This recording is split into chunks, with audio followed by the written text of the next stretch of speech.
I want to take a moment here to talk about this whole business with crypto.com and the breach. And there are so-called experts who I say that expert is another way to refer to expertinent. However, there are so-called experts coming out and saying, well, maybe two-factor authentication isn't really secure. Let me just assure you of a couple things. I have a degree in computer information systems, and ultimately I've been exposed to two-factor authentication when it first became a thing all the way to current day. There's nothing wrong with two-factor authentication. There's nothing wrong with multi-factor authentication. I do believe that society has gotten to the point where we should be smarter about how we authenticate people. This is true. However, at the end of the day, you always have to come back to a password at some layer. So when I say layer, I did an update on Gentleman's World, other podcasts that we have, and I was talking about security and authentication and the fact that we should be using what's called magic links. And a magic link is nothing more than they'll email you a function that's automatically authenticated to come back into the service, with the assumption being that you have access to your email and only you. Of course, that's putting the security onus on you now, as opposed to the service. Because if you took that email and you forwarded it to somebody else, now you're going to be breached, right? So they're assuming, if you think about security in layers, there's the layer of the service, whatever service you're going, your bank, your crypto service online, whatever it is, Twitter, doesn't matter. That service has some security model in front of it. Then there's your email, because your email is involved at some point, whether it's through validation or through authentication code or through magic URL or whatever it is. Then there's you, which is kind of the last point of defense. If we think of it in layers, you are the last point of defense. Your actions or inactions will govern your security. And there are certain assumptions that these services have to make about your competency around security. So what happens when these services spin up password authentication? What did that mean? You create a username or your email address and a password pair. And whenever you come back in, you need to enter this pair. Well, you have a lot of services, I'm sure. So then they say, spin up a password manager, LastPass or any of the other ones, GetPass. And you do that. Okay, cool. So you got all these passwords. Well, those vaults will require you to create a secure password of itself. So now you got another layer to think about, because if you lose that password, you lose access to all your services. If you don't use the password manager because you reuse the same password, now you've exposed yourself to risk, because now your password could easily be guessed and then they get access to the world. So then what the services started thinking is, well, we need another factor, because your passwords, there's no way we can constrain passwords.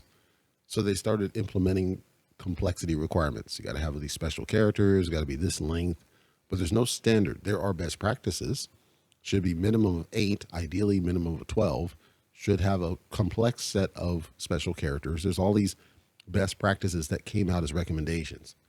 Fast forward and we see that that still isn't working. And it's not working because they're not paying attention to the last point of defense, which is you. Because you could forget the password because it's no longer easy for you to remember, or something else could happen. Okay, so then now they fast forward and say, okay, let's change the password best practice. Let's implement things that say, create a nonsense phrase, something that includes words that you'll easily recognize in order that but it's a nonsense phrase that's hard to guess. And these are actually the hardest to crack. They're hardest to hack. They're hardest to breach. The problem is very few services support that. Very few. Everybody else doesn't. And it's because they don't support spaces in the password, or they don't support like consistent characters. Like they don't want, it has to be a letter and then a number. So now they're stopping you from using the best possible password. So since there was never widespread adoption of this, two-factor authentication comes in to try to fill that gap, with the thought being that we have now something that you know and something that you have, right? And between these two, you have to have both, and nobody would have access to both but you. So once again, we're back at this single point of defense, which is you. The problem is, initially when they implemented this business, it was all about text messages. If you don't know, text messages, the standard is called SMS, short message, right? The short message protocol was never built with the type of security that we take for granted today. Encryption is across the web, predominantly across the web, pretty much because the browsers forced it. SMS was never built with that security. It was never built with encryption. It was never built with those standards. There are services that can do it, but they're not treated as text, cell phones. So many services block them because they're looking for an actual cell phone carrier. So you can't use the services that would actually protect you. You're forced to use this unsecure method to send a text code. Many of the people who got breached in two-factor, I'm not talking crypto.com, I'm talking in the past, were using the text-based two-factor because they were forced to by their service provider. What happens is anybody can spoof your cell phone number. Anybody can get access to your text messages. Let's be clear here. You can search this yourself. Anybody can get access to your text messages. Text messages is the worst conduit for sending secure information, and yet so many businesses leapt on the bandwagon because everybody's got a cell phone, and now here we are with numerous breaches. In comes the Google Authenticator, Authy, LastPass Authenticator, Microsoft Authenticator, etc., to basically generate those codes for us. We always had it in the form of RSA, which was used on the business side, but we never had consumer variants until now. So now we have these consumer tools that can generate codes. Not every service uses it, number one. Number two, the implementation is very specific in how you do it. I'm talking the service, your bank or whatever, has to implement it very specifically in order to make sure it's as secure as it can be. Some of you who work from home and you have some device that you're required to enter a code from into some sort of a tool, Pulse Secure or Cisco or something else to log into the VPN. And it's usually a 6-digit code, and certain of these tools will allow you the privilege, like Duo is one, will allow you the privilege of you enter your password and then you enter the 6 digits, and that's all in the password field. So what it's basically doing is it's saying that this 6-digit code is a part of your password, but it's constantly changing. That means that you're basically only password based, but it's always dynamically shifting, which makes it to where you can't really guess it because it's always a new number that can't be guessed. Here's the downside of this two-factor authentication in this form, as well as when you manually enter it. That number, the one-time use password, that number is generated using a very fancy combination of information that's on their side of the service. So they have some number, some sequence, some value, something that is unique to them. And that's their identifier. Then they pair that identifier with the time, so the current time of your device, and they generate this code. Now, the problem is that if you knew how to get access to that ID, which isn't easy to be fair, but it is possible because think about it. When you get set up to work from home, the first thing they tell you to do is to set up your dual factor, set up your Duo, set up your RSA or whatever, and you're usually having to go to some URL or download some app or do something to go out, and then you enter some credentials, and that's what pulls down that ID. The problem is that because you can do that, it means you could theoretically intercept that ID, depending on what it is. Now, many services have blamed like People's Home Wireless or whatever. That's crap. I'm sorry. What's really happening is that because of these services and the way they're implemented, where you're doing it that way, it's too easy to get in there because you still have a password in the play. So the password is transparent to you, but it's not transparent to a hacker. If they want to get there, they're going to get there. So in summary, this crypto.com thing, if it truly was a breach of the two-factor, it's not the two-factor that's the problem. It's the way they implemented it that was the problem, because they kind of half-assed it, assuming that two-factor by itself was good enough. Now, in order to wrap this up, I want to just explain what ideally should happen and the best that I've seen in enforcing this to where you have strong dual factor without the risk of a breach. Ultimately, your text messages can be hacked. They can be breached. They can be stolen. They can be whatever. The same is true of your cell phone. Your cell phone number, the actual calls can be misrouted. They can be intercepted. All sorts of things could happen. They don't commonly happen because there's no reason to attack you, but it could happen. It's actually very easy. All you do is get a duplicate SIM card that is provisioned with your information. And if they plug it to their device, boom, they have access to everything you have access to as far as phone calls and text messages and MMS. So because of the risk of that happening, your real risk vector is truly the cell phone. It is the cell phone itself. Taking it out of the equation mitigates the risk because now you're dealing with something that cannot be duplicated that easy. And I know this will be controversial, but the best answer has always been, and certain services do it and certain services don't. The best answer has always been either a home, like a landline, or you're using a digital service like Google Voice or something else to route the call or the text message to your device. Why does that make sense? Because those front-end services, let's talk about the Google Voice as an example. In Google Voice, it does support a password, It does support dual factor, but the way their dual factor works is it comes to a device a physical device that you own, which means that they'd have to know your Google account. They're not going to, if you're on crypto.com and you're using a completely different password login, they're not going to know what your Google account is. So when they try to go in there, it's going to send a prompt to your device saying, hey, somebody's trying to log in. It tells you exactly where they're coming from. And you see, hey, that's not my city. And you know that somebody's trying to breach your account. Nobody uses that, but that's what they should. Microsoft does the same thing with Microsoft Authenticator. It sends you a message when somebody to your device based on your actual login, Google or Microsoft login, to say somebody's trying to log in.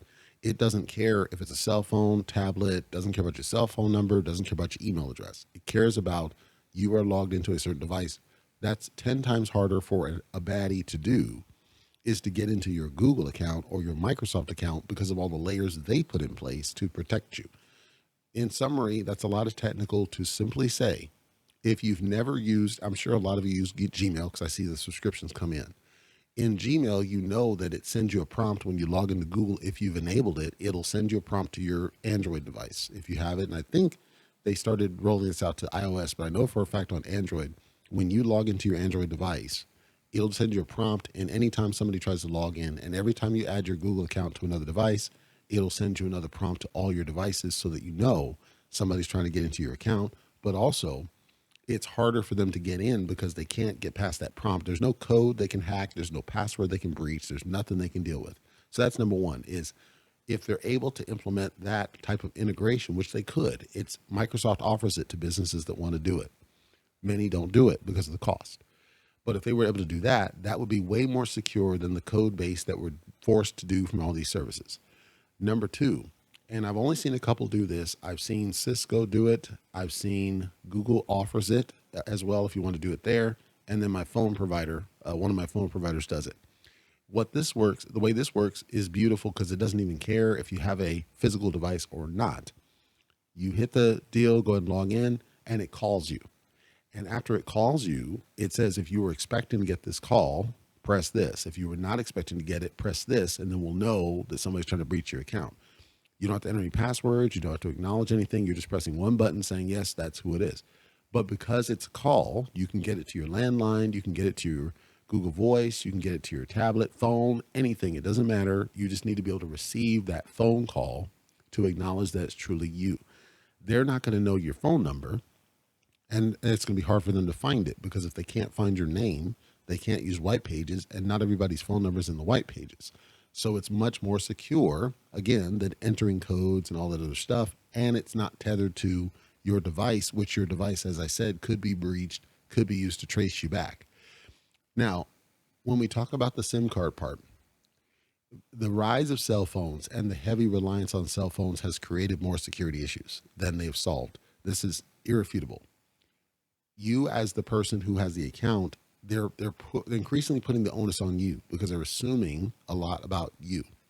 What I'm saying is there's multiple layers. Everybody has some piece of it, but at the point, two-factor authentication is not the real root of the cause. The way they're implementing two-factor is the root of the problem. What they should be doing is getting away from reliance on the 6-digit code as the default authentication method. Like, to me, that should be the fallback. If I have no other option, then fall back to that one. But ideally, it's one of the two I described, where you get the alert. If you're on Android or Microsoft, you just get the alert and it comes because it knows your account and the hacker would not. Or it goes to a phone call, which doesn't care what device you're spinning it to. And then you can spin it to a secure phone that doesn't care about what device it's ringing on and just acknowledge it that way. And then you're notified if somebody tries to breach your account in advance. Because a lot of the problem with the 6 digits, you're not notified that somebody tried to breach your account. They might send you an email saying, hey, this person just logged in. But do you white noise it? A lot of people I know that are listening to this right now do not check their email religiously like I think you should. Hint, hint. So to me, it's there, but it's a stopgap. It's too late. They've already breached the account. Whereas I'd rather see that we get in front of it and use better authentication methods to secure people's accounts. So I just want to summarize that I don't believe in this nonsense that it's two-factor that's the problem. I think the way they're implementing it is flawed and always has been, and no service outside of Google and Microsoft seems to be willing to fix that. And you know what? To give credit, Telegram has it too. Telegram has it where if you install Telegram on one, or even if you don't install it, if you're running Telegram on device A and you try to log in on device B, device A gets a prompt saying, do you want to allow that one in? So as insecure as that is, even they're able to do the correct way to authenticate where it's as secure as you can possibly get it, as opposed to relying on codes and passwords and all this other nonsense that can easily be breached. So if you are in crypto.com, you've known that I am not a fan of crypto.com because they have a mobile only strategy. And that's part of the problem, because you focus on mobile development. You focus on the assumption everybody's got a phone, deep, deep, deep. And then of course, you're not building around the risks of using that phone. All of that played a factor in what happened. And hopefully they learn from it and start building an actual web interface, and they use the real authentication that I was describing that's way more secure.